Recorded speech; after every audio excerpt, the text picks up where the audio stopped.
All right, so I just wanted to hop on here to give a quick revelation. For those of you who are going through a season of suffering, last night I went to the Rain Room. One of my wonderful friends, Crystal Muse, hosted in Raleigh, and she was talking about how suffering is really good for us, and she's absolutely correct.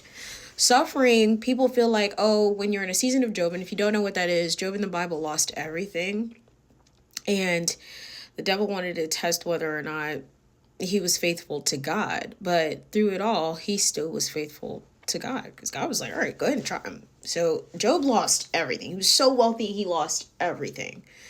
And to make a long story short, please read that chapter in the Bible. But to make a long story short, Job did not give up. He suffered. He suffered, but he still had a heart for Christ. You know what? Even though he lost everything, God restored him.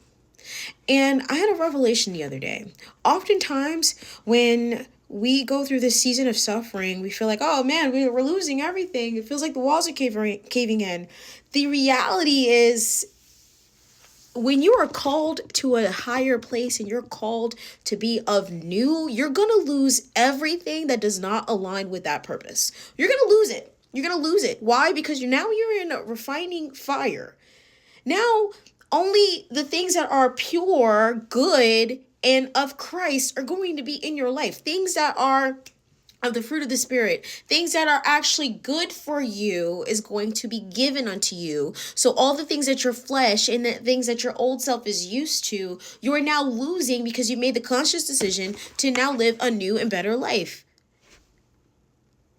So when we cry about the things that we thought was good for us, or the things that we miss out on, even when it comes down to the money, and we feel like we're in a season of lack, don't give up.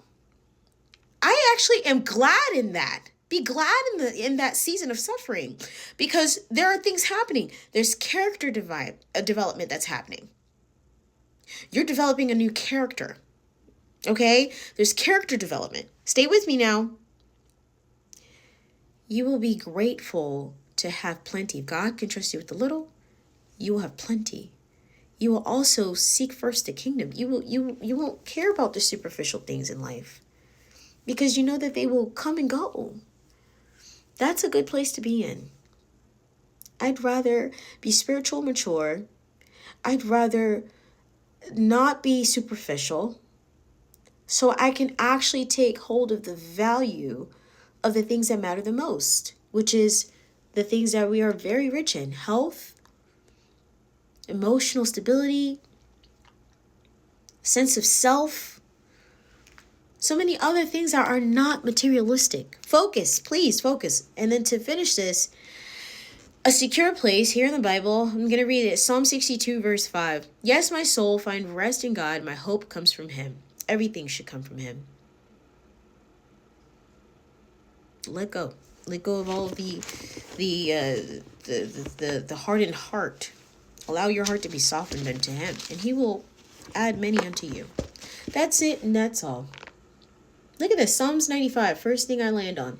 Come, let us sing for the joy of the Lord. Let us shout aloud to the rock of our salvation. Let us come before him with thanksgiving and extol him with the music and song. For the Lord is the great God, the great King above all gods. In his hands are the depths of the earth, and the mountain peaks belongs to him.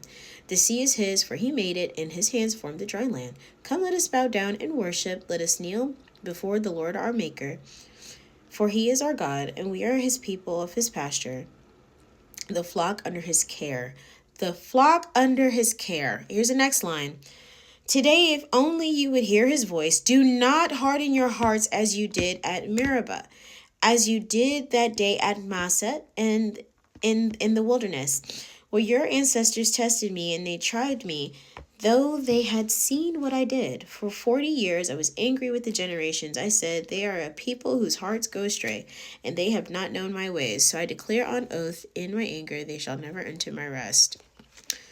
Okay, I don't know about you guys, but don't harden your heart. There's no need to. There's no need to. Don't focus on the things that are superficial, the things that can come and go. Focus on the things that will stay and last forever. All right, peace out. Love you.